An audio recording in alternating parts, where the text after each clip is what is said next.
Allora, adesso quello che dobbiamo decidere è come finirla, giusto? Tu cosa ne pensi? Sì, si potrebbe finire con cera, con Savon d'O, oppure secondo me, essendo un effetto a marmo, il ipervetro potrebbe essere la scelta giusta perché riesce a dare la profondità, quindi diciamo, a completare il lavoro che è stato fatto. Ok. Quindi io la vedo, questa parete è finita, già si vede che potrebbe anche essere lasciata così, perché è totalmente traspirante, però è giusto proteggerla, no? Quindi con la cera gli diamo un certo tipo di protezione, diventa idrorepellente, naturalissima e traspirante, quindi avremmo un marmo totalmente traspirante come è in natura, no? Ma noi qui vogliamo andare oltre perché vogliamo fare anche una protezione veramente duratura, possiamo vederlo in, che ne so, in una hall di un albergo, quindi dobbiamo iperproteggerlo e allora mettiamo ipervetro.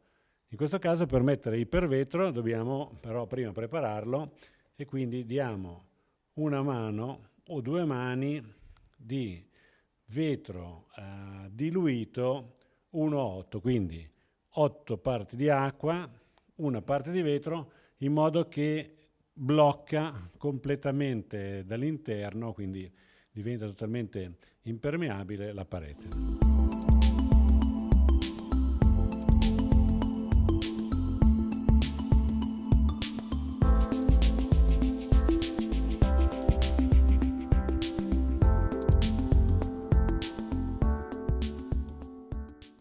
Siamo ritornati, la parete è asciutta, vetro ha fatto il suo dovere, non si vede perché era molto diluito, adesso, visto che siamo esagerati, vogliamo mettere, ci piace esagerare, mettiamo ipervetro su questa meraviglia di marmo.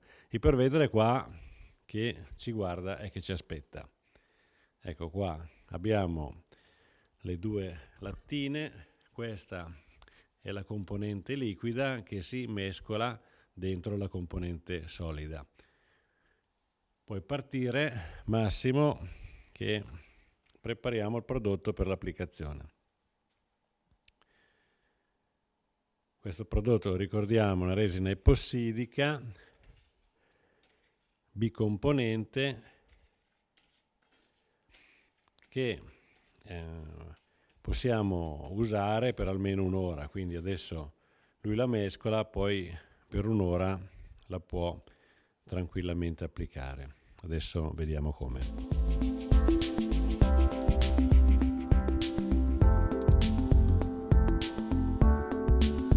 Ecco, adesso è ben mescolata. Di solito ci vogliono almeno 3 minuti per mescolarla molto bene. È importante questa fase perché le due componenti messe assieme cominciano a catalizzare, quindi a creare quella reazione chimica che poi dà quell'effetto totalmente trasparente e vetroso e quella solidità che ci permette di applicare il prodotto in verticale. Direi che adesso è pronta, possiamo partire con l'applicazione, vediamo.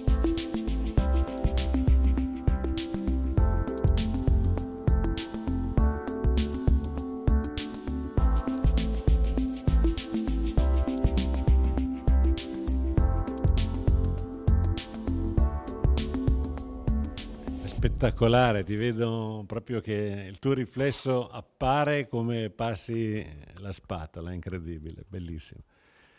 No, comunque bisogna darlo un pochino abbondante che scivola meglio, lo senti come Sì, suona bene, bello silenzioso. sì, in effetti il suono può essere anche un'indicazione di quanto materiale mettere, quindi sulla spatola.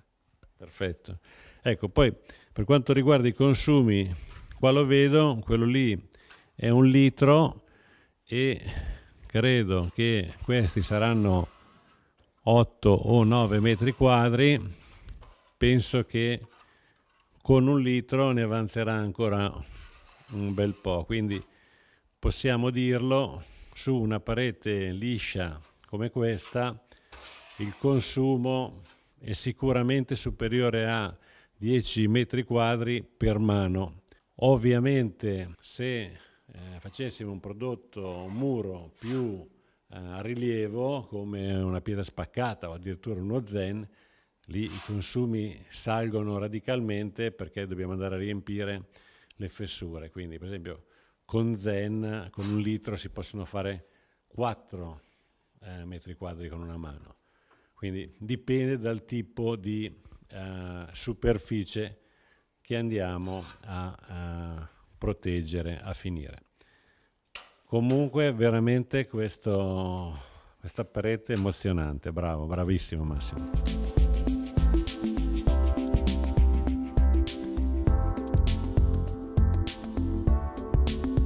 Mamma mia, uno specchio questo ipervetro, incredibile. No, a parte gli scherzi, veramente adesso, cosa dici Massimo? Fine del mondo, eh? Sì, adesso abbiamo un problema con i vetrai. Esatto. Facciamo con i vetrai. Oggi con i vetrai è un problema. No, comunque niente, qui abbiamo dato una mano, ci siamo accorti che vale la pena darlo un po' abbondante, che scivola meglio, si può dare la seconda mano e proprio uno avesse fatto un danno, si può sempre poi carteggiare e riprendere in una seconda fase.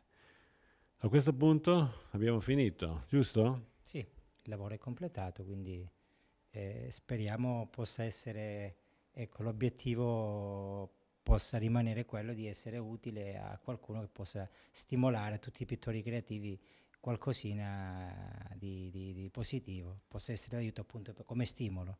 Bene, andare in questa direzione sempre di maggiore creatività per cogliere questa rivoluzione del momento, di questa decorazione, di questa voglia di fare cose un po' particolari. Naturalmente sempre con segui il tuo istinto. Perfetto. Grazie a tutti, se ci avete seguito fin qua e appunto speriamo che possiate fare degli ottimi lavori con questo prodotto.